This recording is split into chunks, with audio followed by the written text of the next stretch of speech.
La Regione ha tagliato alla sola navigazione 16 milioni di euro in 3 anni, con delle iniziative assolutamente ingiustificate. Tagli secchi ai quali nel 2014 si aggiungeranno ulteriori 2 milioni per un totale di 111.000 ore di navigazione.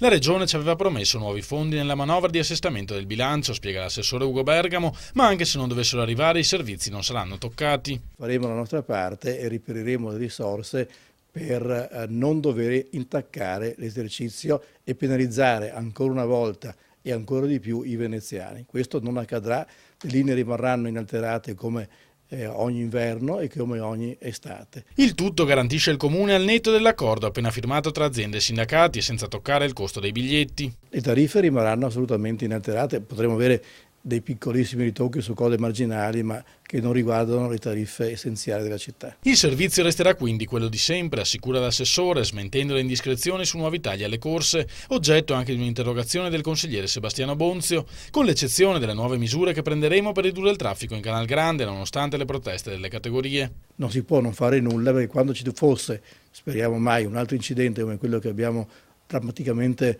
tutti vissuto nell'agosto di quest'anno, le colpe sarebbero ben più pesanti nei confronti degli amministratori e delle categorie.